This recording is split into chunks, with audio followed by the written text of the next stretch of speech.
አመስግኑልኝ። ለጌታ ክብር እልልታ ይሁንለት።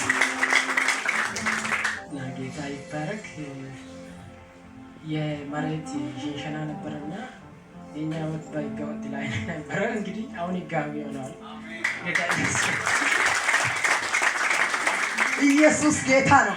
ጌታ ይመስገን። እና በነቢይት ሜሪ እግዚአብሔር ተናግሮልኝ ነበርና እንደ ዛሬ እግዚአብሔር ተናገረ በሷ።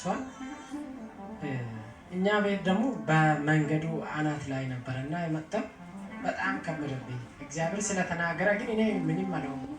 ሰዎቹ መጥቶ ከቤት እቃ አውጣ ይላል። የኢቴ ቤት ነው እኔ ግን አይደለም። ቢሆንም እዛ ነው የሚያድረው። ለዛ ለካ እግዚአብሔር ሲናገር ውሸት ይመስላል ለጊዜ። ግን እዚህ ቤት ያለው ቅባት ከቅባቱ ውፍረት የተነሳ ቀንበር ይሰበራል የሚል በዚህ ቅባት ላይ ኃይል አለ። ለእግዚአብሔር ማናጫቸው እና ደግሞ 40 ከተለከ በኋላ ቀጥታ ጀምሩ መሀንዲሶች ጀምሩ።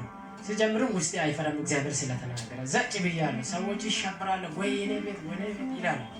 እኔ ግን ዝም አልኩት፣ ምክንያቱም ልቤ በእግዚአብሔር ጸንቷልና። በመጀመሪያ ከዚህ ወስጄ ቅባት አፍስሻለሁ። ግድግዳው ላይ አጥርም ላይ አድርጌያለሁ። ከዛ በነቢይት ሜሪ እግዚአብሔር እንደዚህ ተናግሮ ነበር።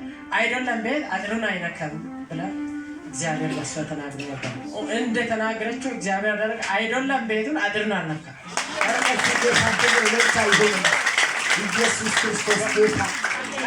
ከጎን ያለውን ሰው ያዛርግና ያንተ ነገር አይነካም ብለው ይገምና ነገር አይነካም። በቃ ነገር አይነካም። እኔ ቀስ ብዬ የምናገረው እግዚአብሔር ስላረጋገኝ እንጂ ከባድ ነበር ለጊዜው። ጌታ ይመስገን። ቅባት ላይ ምናልባት ቀለል አድርጋችሁ የምታዩ ሰዎች ካላችሁ ተጠንቀቁ። እሳት ነው፣ ኃይል አለ። ክፉን ይበላል፣ መልካሙን ያደርጋል። እኔ የሚለው እመኑና በእምነት ያደረጋችሁ ነገር ሁሉ በኢየሱስ ስም እንደሆነ ቁጠሩ። እና እሷ እንዳለችም እግዚአብሔር በእሷ እንደተናገረም አይደለም ቤት አጥሩን አልደረሰም። አጥሩን ለመድረስ 1 ሜትር አለ ገና። ጌታ ለዘላለም ይባርክልኛል። ክብሩን ይውሰድ። አንቺ ላይ ያለው እግዚአብሔር ዳግም ይስራ። አሜን። ወደ ኖርዝ፣ ወደ ሳውዝ፣ ወደ ኢስትም ሂጂ በኢየሱስ ስም ስፊው። አሜን። አትገደቢ። አሜን። እግዚአብሔር እግርሽ ላይ እንደገና እሳት ያድርገው። ማንነትሽ ሁሉ የኢየሱስ ማንነት ይሁን። አሜን።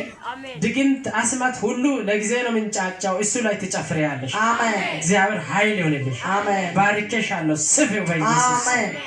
ወስጃለሁ። ለጌታ ክብር ከዚህ በላይ